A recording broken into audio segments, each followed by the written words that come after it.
Donald Trump দ্বিতীয় মেয়াদে তিনি ক্ষমতায় এসেছেন এবং বিশ্বের সবচেয়ে ক্ষমতাধর দেশ মার্কিন যুক্তরাষ্ট্রের প্রেসিডেন্ট হিসেবে তিনি ক্ষমতায় অধিষ্ঠিত হয়েছেন। আপনি সূচনা লগ্নে আপনার প্রারম্ভিকতা আপনি বলেছেন যে এক টার্ম তিনি হারার পর তিনি আরেকবার বিজয়ী হয়েছেন এবং তিনি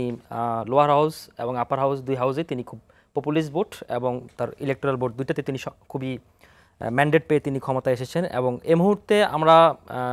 মুহূর্তে ডোনাল্ড ট্রাম্প যখন ক্ষমতায় এসেছে সারা ওয়ার্ল্ডে তার আশার প্রারম্ভিকতা আমরা দেখেছি ফিলিস্তিন এবং গাজা যুদ্ধবিরতি শুরু হয়েছে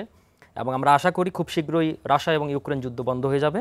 এবং যদিও কিছুটা সময় বিলম্বিত হতে পারে তারপর আমরা আশাবাদী সেটি হয়ে যাবে। এবং বাংলাদেশের প্রেক্ষাপটে ডোনাল্ড ট্রাম্পের আমি একটু এটা ভিন্নভাবে একটু অ্যাঙ্গেল একটু বলতে চাই, সেটা হচ্ছে কি আসলে ডোনাল্ড ট্রাম্প যে বলছে America first, make America great again, এবং সে মেক আমেরিকা গ্রেট এগেনের ফার্স্ট লেয়ারে আমাদের বাংলাদেশ আসলে নেই। কারণ হচ্ছে কি মার্কিন যুক্তরাষ্ট্রের যে রিপাবলিকান যে দলটি ক্ষমতা এসেছে ডোনাল্ড ট্রাম্পের নেতৃত্বাধীন, এবং ডোনাল্ড ট্রাম্প সে কিন্তু প্রথাগত রিপাবলিকানদের চেয়ে কিছুটা ভিন্ন। আমরা তার আগের টার্মও তাকে দেখেছি, আমরা তার যুগকে আমরা সে ট্রাম্পিজম যুগ বলি, আমরা রিপাবলিকান যুগ না বলে আমরা সেটাকে ট্রাম্পিজম যুগ বলে অভিহিত করি। এবং সে জায়গা থেকে ট্রাম্পের আগের যে আচরণ যদি আমরা একটু পর্যালোচনা করি তাহলে আমরা দেখব ট্রাম্প হচ্ছে একজন খ্যাপাটে রাষ্ট্রনায়ক কিংবা বিশ্ব শাসক নেতা,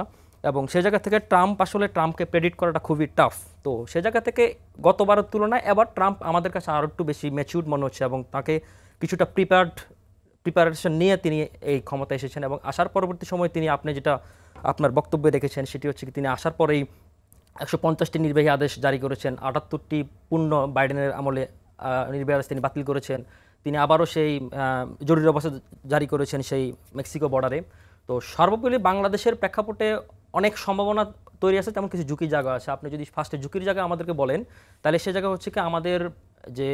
মূল যে ইনকামের জায়গা, সে জায়গাটি হচ্ছে কি আমাদের এক্সপোর্ট মার্কেট, সবচেয়ে বড় মার্কেট সেটি হচ্ছে কি আমাদের, যদি আমরা অর্থনীতির দিক থেকে আলোচনা করি তাহলে সেটি হচ্ছে কি আমাদের আরএমজি মার্কেট, সেটি বলেছে আরএমজি গার্মেন্টস, সেটি আমাদের 80% আসলে আমেরিকার উপর ডিপেন্ডেন্সি। এবং সেই ডিপেন্ডেন্সির জায়গা থেকে আপনি যদি খেয়াল করেন 2022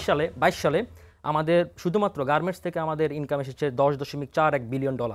তো সে জায়গা থেকে আমাদের 2013 সালে জিএসপি সুবিধা অফ করে দেওয়া হয় এবং রানা প্লাজার পরবর্তী সময়ে বাংলাদেশের শ্রমিক আইন এবং শ্রমিকের সুরক্ষা নিয়ে মার্কিন যুক্তরাষ্ট্র সবসময় সোচ্চার। তো আমাদের সে জায়গা থেকে যদি আমরা নতুনভাবে কোনো উন্নতি না করতে পারি, সেখানে যদি এক্সট্রা কোনো শুল্ক আরোপ করা হয় তাহলে সে জায়গা থেকে আমাদের এই গার্মেন্টসের শিল্প একটু ঝুঁকির মুখে পড়বে। আর এই মুহূর্তে যেহেতু আমাদের অন্তর্বর্তীকালীন সরকারের ক্ষমতা নেওয়ার পরে পূর্ববর্তী শেখ হাসিনা রেজিমের পরবর্তী সময়ে আমাদের অর্থনীতির অবস্থা কিছুটা ধীরগতি, সেই ধীরগতির অবস্থা থেকে আমাদের আগামীতে অর্থনীতি একটা বড় চ্যালেঞ্জের জায়গা তৈরি হতে পারে। সেটি সমাধানের সবচেয়ে বড় উপায় হচ্ছে আমাদের মার্কিন যুক্তরাষ্ট্রকে ক্রস করে আমাদের ল্যাটিন আমেরিকা এবং ইউরোপে আরও নতুন বেশি বাজারজাত তৈরি করা, 1 নম্বর চ্যালেঞ্জ। আর 2 নম্বর চ্যালেঞ্জ হচ্ছে কি আমাদের যেহেতু এই মুহূর্তে একটা ইন্টিরিয়াম গভর্নমেন্ট রয়েছে এবং আমরা যদি লাস্টে বাইডেনের আমলে আমাদের বাংলাদেশকে আলাদা একটি ডেস্কে করা হয়েছিল আমেরিকা যুক্তরাষ্ট্রে, তো সে জায়গা থেকে আমেরিকা যেহেতু ট্রাম্পের সাথে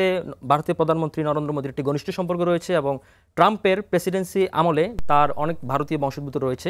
এবং কি যেহেতু আমেরিকার রাজনীতি যেহেতু থিঙ্ক ট্যাঙ্ক এবং লবি ফার্ম দ্বারা পরিচালিত হয় এবং সেখানে মোটামুটি অনেক মোটা ব্রেন চাইল্ডে নিয়ন্ত্রিত হয়, সে জায়গা থেকে তাদের প্রভাব বিলম্বিত হয়ে বাংলাদেশে যদি নতুন কোনো রাজনৈতিক চাপ সৃষ্টি হওয়ার সম্ভাবনা রয়েছে। আপনারা যদি খেয়াল করে থাকেন ট্রাম্পের ইলেকশনের 5 দিন আগেই তিনি টুইটারে বাংলাদেশের সংখ্যালঘুর নির্যাতন